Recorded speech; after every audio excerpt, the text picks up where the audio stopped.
आज जो हम इतना शक्तिशाली इजराइल देखते हैं वो यूं ही नहीं बना। इसके पीछे यहूदियों का हजारों साल का त्याग और उनका आत्मविश्वास छिपा है। आधुनिक इजराइल के निर्माण के लिए यहूदियों ने तकरीबन 2500 सालों तक मेहनत की। वो दुनिया के अलग अलग हिस्सों में जाकर बसे, हर तरह के अत्याचारों को सहन किया, अपने विरोधियों से डट कर लड़ते रहे, अपने ऊपर आने वाली सारी मुसीबतों का सामना किया और खुद को मजबूत बनाते रहे। हालात कैसे भी रहे, लेकिन यहूदियों ने अपना देश बनाने का सपना जिंदा रखा और उसे मुकाम तक पहुंचाया भी। यहूदी धर्म दुनिया के सबसे पुराने धर्मों में से एक है और इस धर्म का इतिहास तकरीबन 3000 साल पुराना माना जाता है। यहूदी धर्म की शुरुआत होती है यरूशलेम से, वही यरूशलेम जो यहूदी, ईसाई और इस्लाम धर्म की पवित्र जगहों में से एक है। यहूदी धर्म की शुरुआत पैगंबर इब्राहिम ने की थी।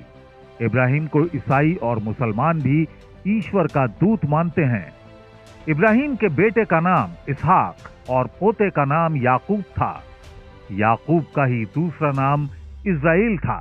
याकूब के 12 बेटे और एक बेटी थी। इन 12 बेटों ने 12 यहूदी कबीले बनाए। याकूब ने यहूदियों को इकट्ठा कर इस्राएल नाम से एक राज्य का निर्माण किया। याकूब के एक बेटे का नाम यहूदा था। यहूदा के वंशजों को ही यहूदी कहा गया।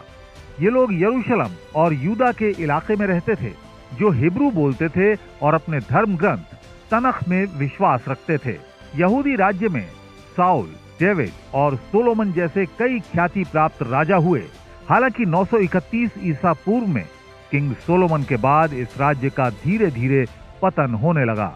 तकरीबन 700 ईसा पूर्व में असीरियाई साम्राज्य ने यरूशलेम पर हमला किया। इस हमले में यहूदियों के 10 कबीले तितर-बितर हो गए। वहीं इनके ऊपर दूसरा सबसे बड़ा हमला 72 ईसा पूर्व में रोमन साम्राज्य ने किया। इस हमले के बाद सारे यहूदी दुनिया भर में जाकर बस गए। इतिहास के पन्नों में इस घटना को एक्सोडस के नाम से जाना जाता है। यहूदियों की मुश्किलें यहीं खत्म नहीं हुई। उनके सामने एंटीसेमिटिज्म यानी हिब्रू भाषा बोलने वाले लोगों यानी यहूदियों के प्रति दुर्भावना नाम की एक नई मुश्किल सामने आई।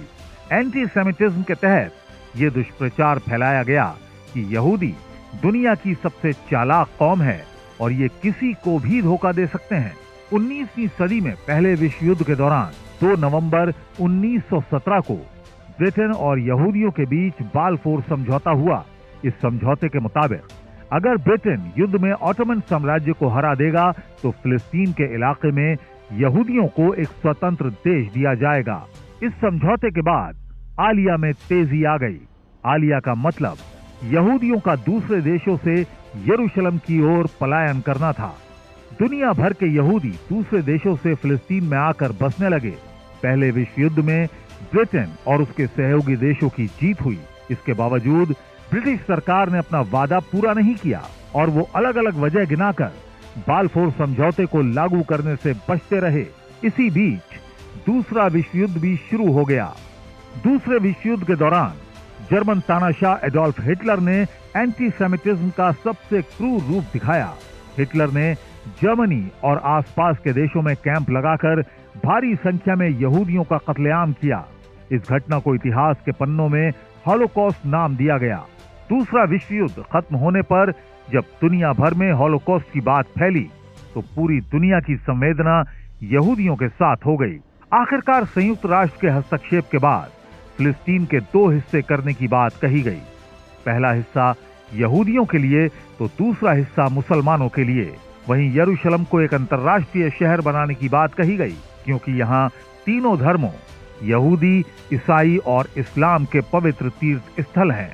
यहूदियों को ये बात पसंद आ गई। हालांकि अरब के मुस्लिम देशों ने इस बात का विरोध किया और इस बंटवारे को फिलिस्तीनी मुस्लिमों के साथ अन्याय बताया। इस बंटवारे के साथ शुरू हुआ इजराइल फिलिस्तीन विवाद और यहूदियों का संघर्ष आज भी जारी है।